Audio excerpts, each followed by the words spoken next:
So to kick off this presentation, as you can see, the title of the presentation there is Building a Share Portfolio as a Business Owner. Let me kick off the webinar with two questions. Number one is, how many of you are small business owners? And secondly is, how many of you do know a small business owner, be it a friend or a family member? So many of us can relate to it. So saying that, I want to also give a quote, and this is from Warren Buffett. Many of us know Warren Buffett as a very successful investor, a very wealthy billionaire. He says, never depend on a simple income. Okay, make investments to create a second source of income.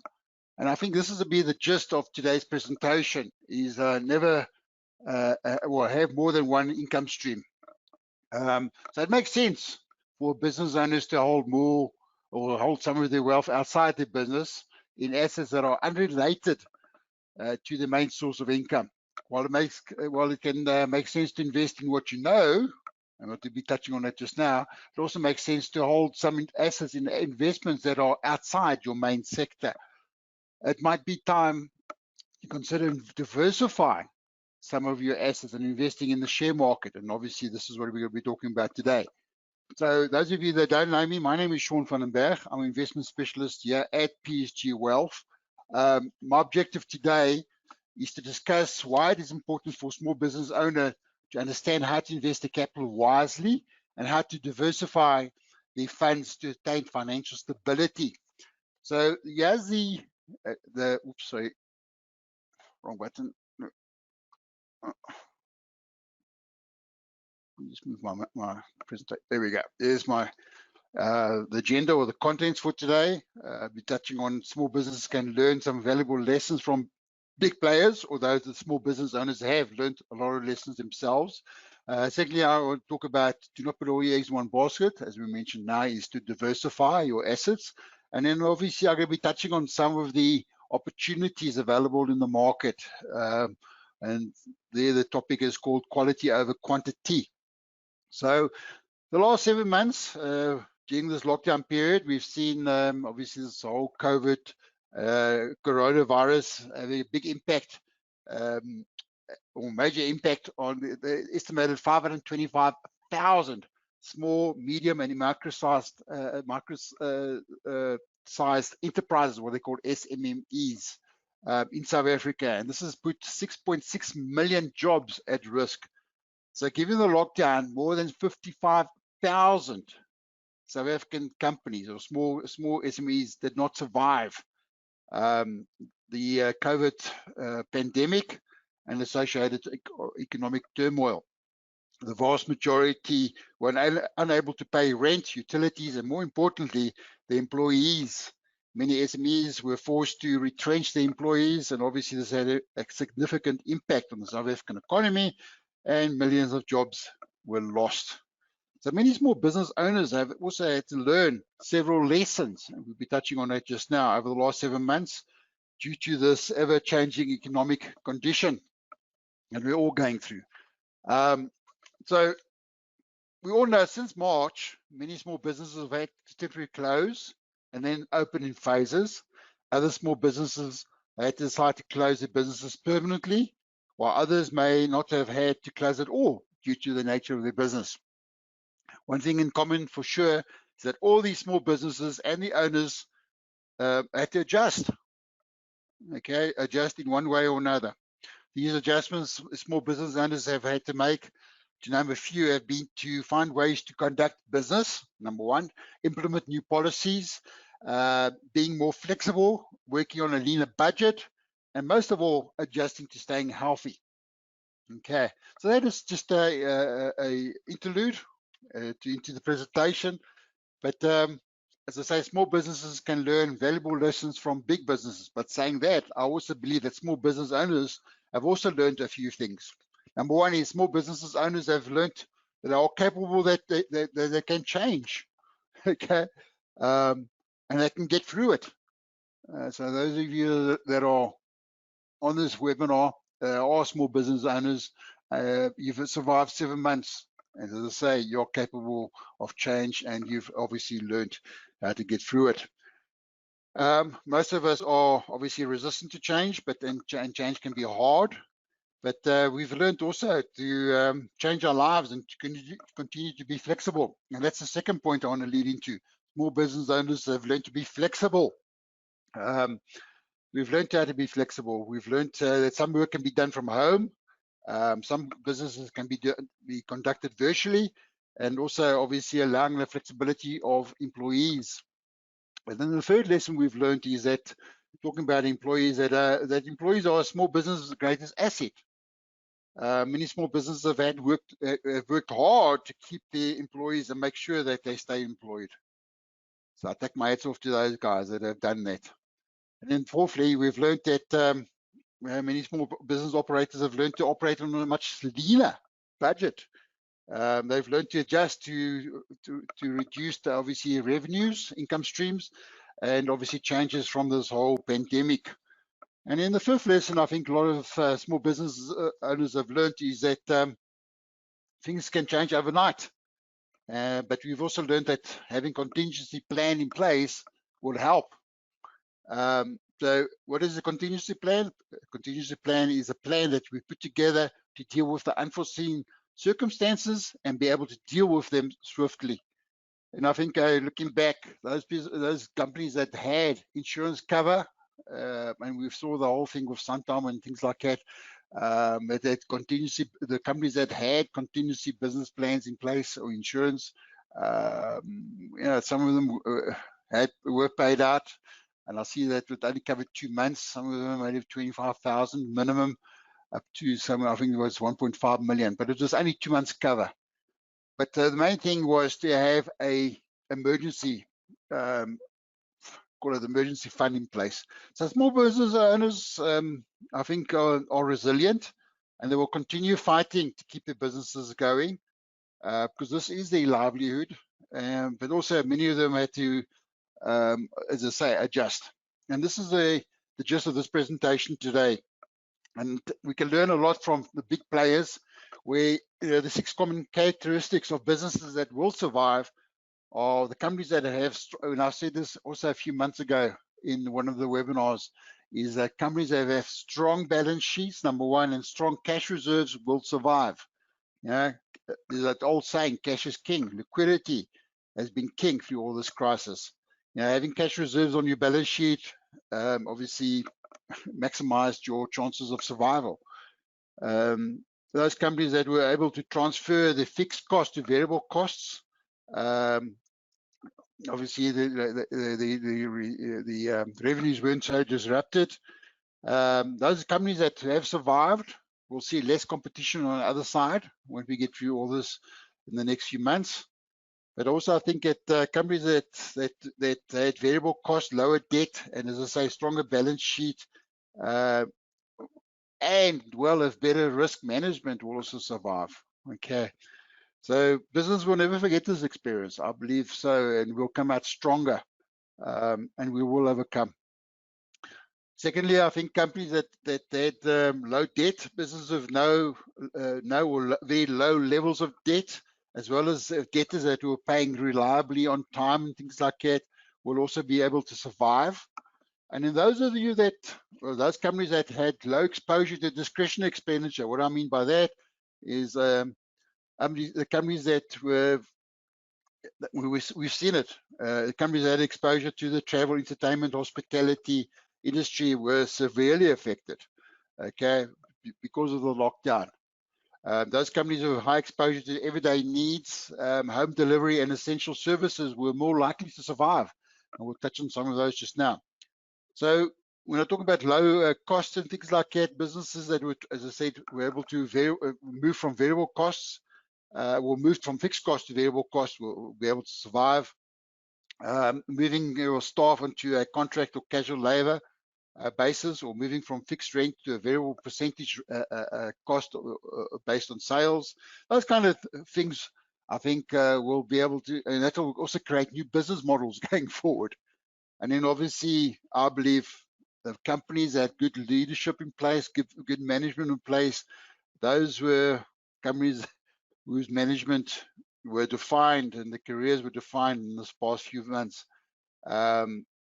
companies that are composed of empathetic, informed and adaptive leadership, well navigated this whole pandemic, I think will come out strong on the other side. And then lastly, obviously, we saw just now where those companies that had a strong reliance on companies. You know, we've seen it where people were moving. I saw a lot of companies adapting to their staff to deliveries, takeaways, and things like that. But companies that were not so reliant, for example, online banking and e-commerce platforms, those ones will be coming out much stronger going forward. They'll be able to operate and generate more cash flow. So that just gives you a bit of a interlude as such. So as small business owners, you don't want to put all your eggs in one basket. And I think many people have learned this lesson the hard way. But going forward, obviously, we have opportunity now where we can adjust to that. So business owners, you know, we know that you pour your heart, your soul, and a big portion of your money into your business. But things aren't going to be the same, and the things don't go according to business plans. So building a diversified portfolio means investing in a mix of large, medium, and obviously small caps companies. And we're touching on those small caps just now that will give you a growth potential. So stock picking or picking shares can be rewarding. But it's also a dangerous game if you don't know what you're doing. It's also risky if you're not investing enough money to be well diversified. As a new investor or novice investor, you're going to be better off investing in a broad mix of shares, and we're touching on some of those just now. So you can easily be putting your money into ETFs, exchange traded funds, number one, or into unit trust portfolios. Okay, but where do you start? Number one, and number two is how do you know which investments are right for you? And thirdly, what's important is also what do you do about asset allocation? Okay, as I said, you want to spread your risk, spread your assets. So saying that, and I know we're talking about building a share portfolio, I just want to touch on a business plan, where a retirement business plan a lot of business owners don't have in place. Okay, your retirement business plan. So saying that, you know, yes, you should be saving money every month by putting money aside to some form of investment. Don't put all your eggs in one basket, as I mentioned just now.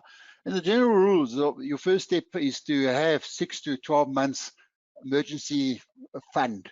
That's your first step, I believe, for a lot of business owners. But saying it also, going back to Warren Buffett, Warren Buffett says, do not save what is left after spending, but spend what is left after saving. In other words, I think also very important, you worked hard for your money, pay yourself first. Okay. So one of the vehicles as such, I believe, is a retirement annuity. For those of you that do not have the time or inclination to sit and create a share portfolio. So I want to talk about a retirement annuity very, very quickly. It's a vehicle for you that will help you spread your investment, number one, and obviously hence your risk. But also, I believe for the business owner, it's a disciplined and easy way to save for retirement. It helps you, as I say, to spread investment risk. But also, I think the biggest thing here for a business owner, not only for saving for retirement, it's got great tax advantages. Yeah, so up to you can start. Your contributions are deductible from taxable income up to a certain level. I'm not going to go into that right now. I'll be talking about it.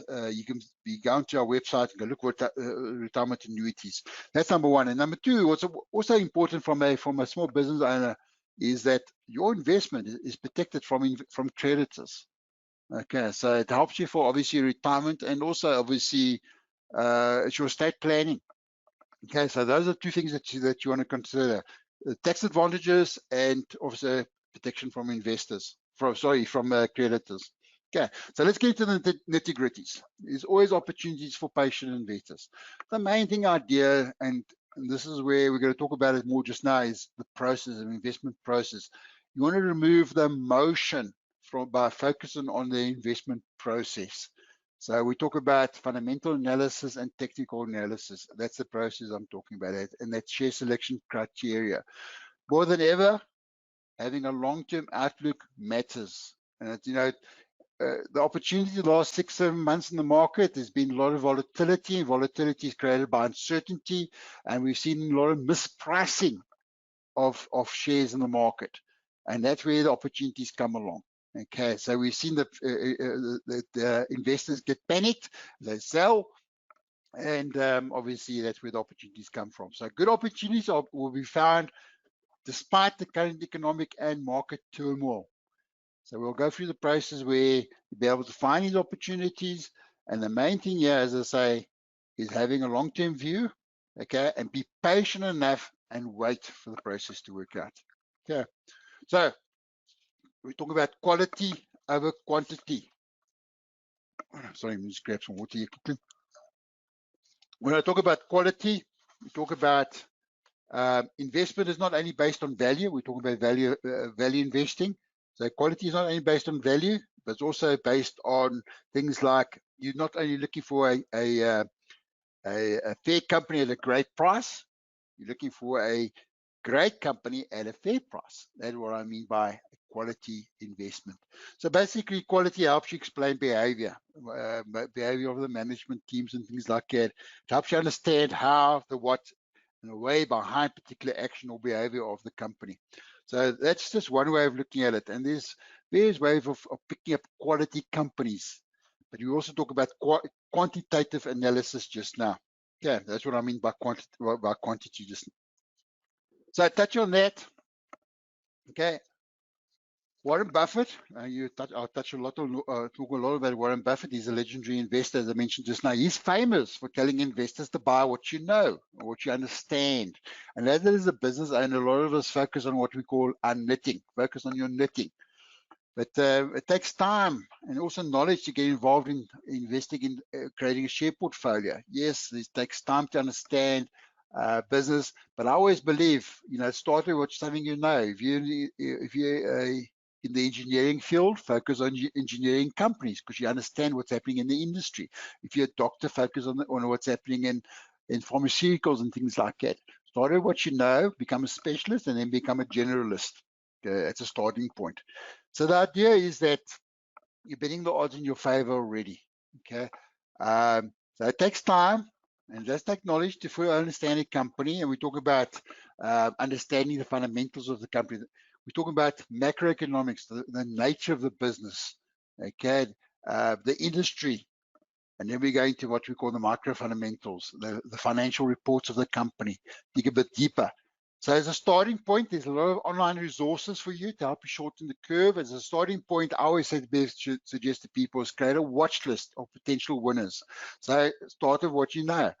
Your industry, starting the companies that's related to your industry, number one. And number two, which bank do you bank with? So that's where you put your banking shares onto your watch list. Which insurance company you're with? That's another way of looking at creating an initial watch list. And from there, there's tools on the website. For example, the search hub on the PSG Wealth website helps you dig a bit deeper. There's tools that will help you, what we call the value filters and things like that, help you scan the market based on quantitative numbers to help you narrow down the choice. Okay, so that also helps you, as I say, to shorten the learning curve. The best source of information is obviously the company's website itself. I find out when I go to a company's website like Sasol, you can look at the past presentations to the institutions that you also learn a lot about the company's future direction, etc. Okay.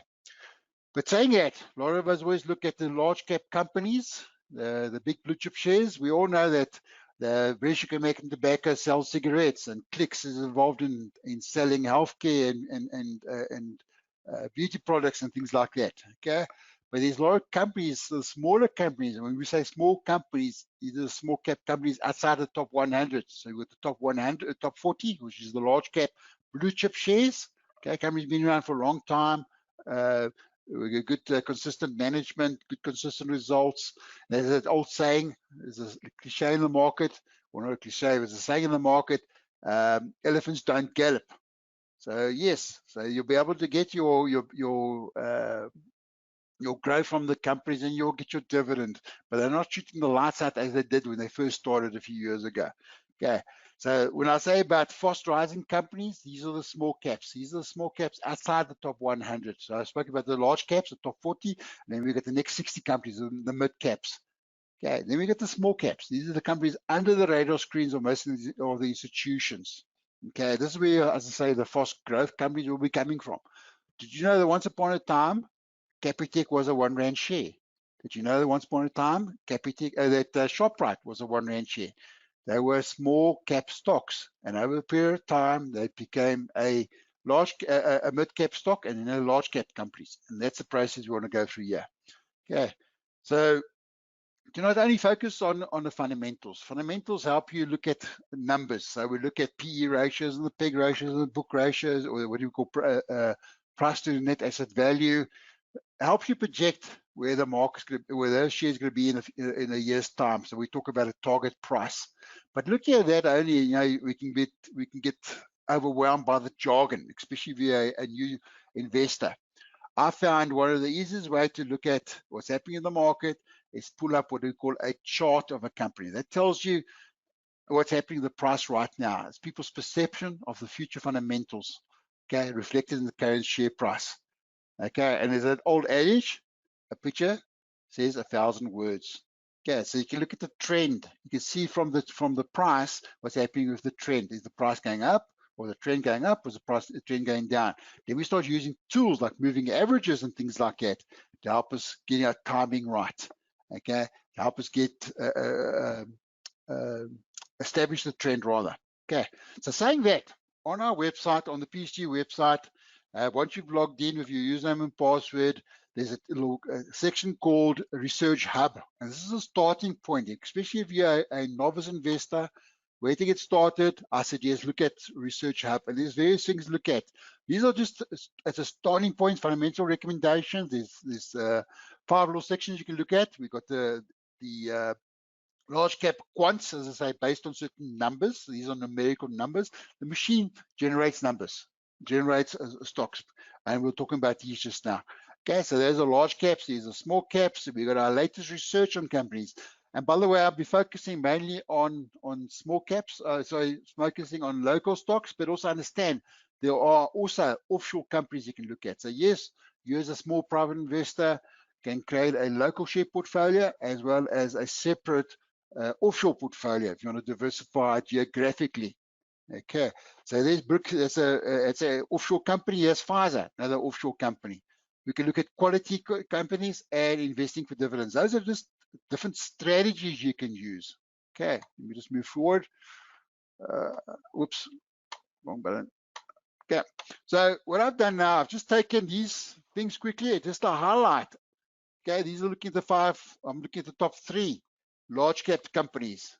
Okay, so first one you can see as First National Bank. Okay, FNB. We all know that we can relate. We know about the company. And yeah, we're looking at what I said just now, valuation, PEG ratio. PEG ratio is just a looking at the current PE divided by the projected or anticipated future growth. Anything between what was it, 35 and 75, we consider undervalued. So on our website, going back again, you see it's all color coded for you. Bring back my little cursor here. Okay, you can see that's green. So those are the shares that's undervalued. Those are the companies you want to look for.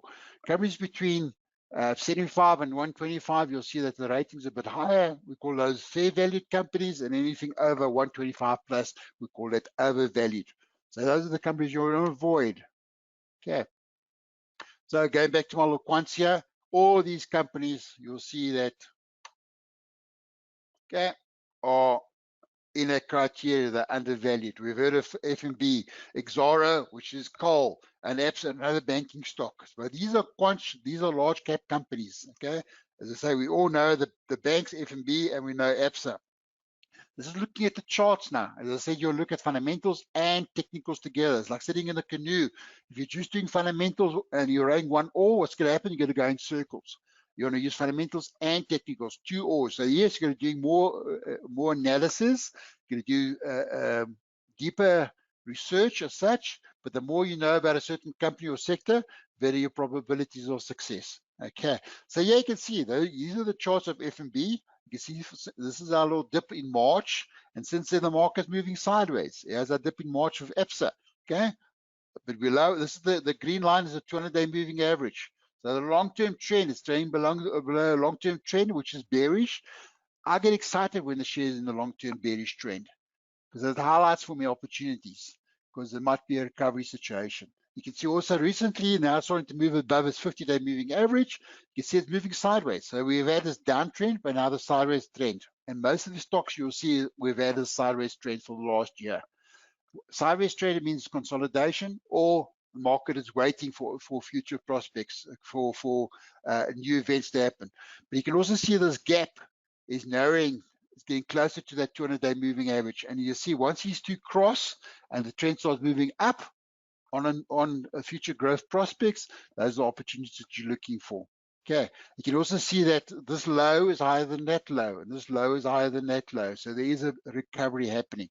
Okay, you have Xaro, so it's trading above its 200-day moving average. So this trend is still bullish long term. Ideally, you want to be in a situation where it's above the long-term green moving average.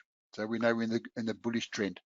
So looking at the small cap stocks, yeah, we're looking at Clientele Life, which is an insurance company. Udaco, some of you might not know of the engineering company called Udaco, and some of you might have heard of Wilson Bailey, which is a building construction company. Again, you can see all of these companies are, the PEG ratios are very, very low, undervalued.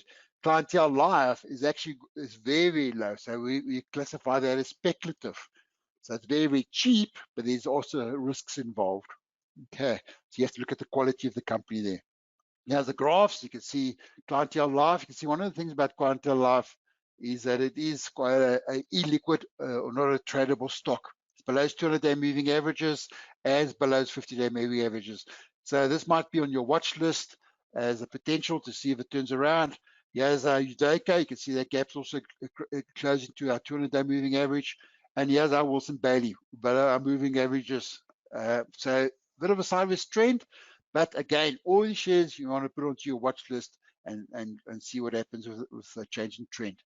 Looking at our undervalued quality companies, you got a real estate company, you got Liberty, which is insurance, life insurance company, and again, Udaco from a quality company, 46% on the PEG ratio. So, and then again, below moving averages, you see the common trend here. All these shares are trading below long-term bullish trend. Get excited, long-term 200-day moving average. I get excited about it because it's opportunity. If it's trading way above its 200-day moving average, it might be too late to get in. Okay, there's opportunities for you to watch. Okay, and then lastly, obviously, those of you that are looking for income from dividends, again, you can see these are a lot of financial companies. You'll see that's a common trend. Financial companies, banks, and also insurance. Okay, so from a dividend point of view, you get dividend yield, you get Nedbank on a 13.89% dividend yield. Compared to putting your money in the banks and only getting 3 or 4%, yeah, you're talking about rather buying a Nedbank share and getting dividends much higher than putting your money in the savings account. Okay, you can look at the graphs again. All these companies, as I say, are below its 200-day moving averages. Okay, so they might be bearish, but you want to be a bit of a contrarian. When everyone else is selling, again, this is what Warren Buffett says. Be fearful when everyone else is greedy, and be greedy when everyone else is fearful. The market is fearful at the moment. There's a lot of panic in the market. But if you have a long-term view and you buy these quality companies, okay, after doing your research, you'll be making money in the long term. Okay, so guys, I know I've gone a bit of over time. Just quickly summary, small businesses are capable of change and have learned to be flexible. We've seen that. And as a small investor, you can also be capable of change and be flexible. So we're always looking for investment opportunities, and there's a lot of opportunities in the market right now. I believe that those of you that are not in the market right now, I believe you must take the opportunity to leap and get to understand how the stock market works.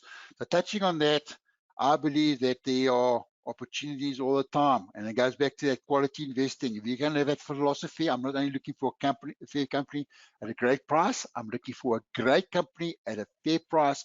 You will be a successful investor. So how do I become a balanced investor?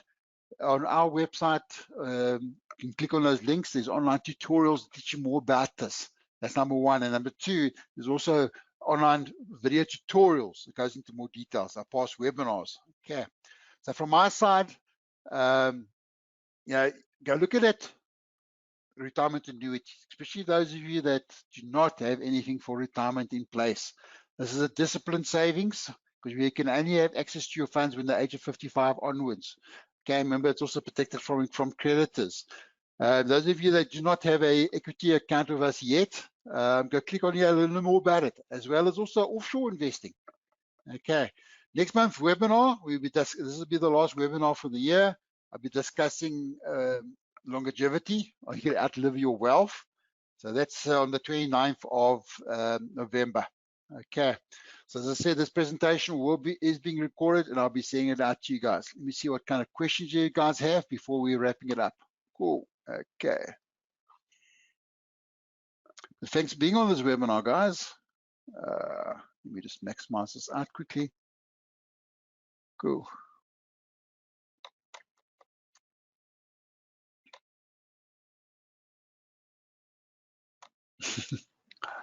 Okay. Okay, Carl, started a business 4 months ago. Awesome. How's it going with business? Okay.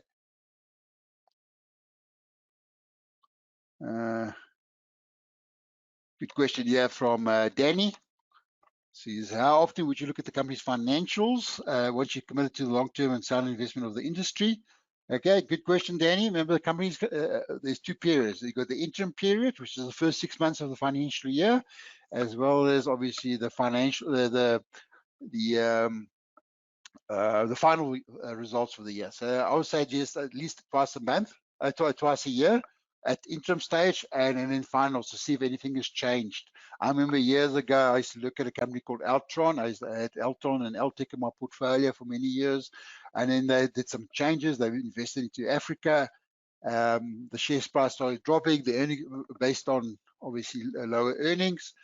And then I was looking at every time, looking at the financials, looking at the change around strategy, what was management doing, and it was slow progress. And eventually I got to the stage where after two years of this, I decided to change and switch out of it.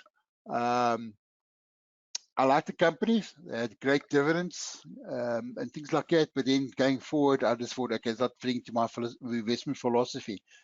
Okay. Oh, did I say 29th of November? Oh, sorry, guys. Simon, thanks for highlighting. For me, it's the last Wednesday, okay? The last Wednesday of November will be the webinar. Okay, Kenneth is asking about gold. Yeah, you'll see that's what, if you look at what's happened on the market the last year, the gold sector has been the best performing sector. Obviously, a lot of people have moved into gold as a hedge. But as a long-term investor, Kenneth, me personally, I look at gold as more speculative. I'd rather trade gold shares. So in and out the market because of the volatility. That's number one. And obviously, you can also look at investing in gold as in the ETF fund, the new gold fund. And I know there's some others at the moment. So a lot of investors or some investors like to allocate at least 5% of their portfolio to those kind of commodities as an ETF. So I hope it answers your question also. Okay. It looks like all the questions, guys. Grant, thanks, pleasure. Cool. Are there any other questions? Okay, it looks like most of the questions. So guys, thanks a lot for being on this presentation. I was just said I'll be seeing you at the webinar, hopefully latest by tomorrow. Okay, so from my side, thank you very much for being on this webinar. There's our contact details. Any questions you guys have, send us to the wealth box at psg.co or wealth@psg.co.za. You can also get us on our toll-free number, the 0868 000 368. From my side, guys, thank you very, very much. Here's my disclaimer. All those shares I was highlighting for you is not to solicit or not advice as such. It's for educational purposes only.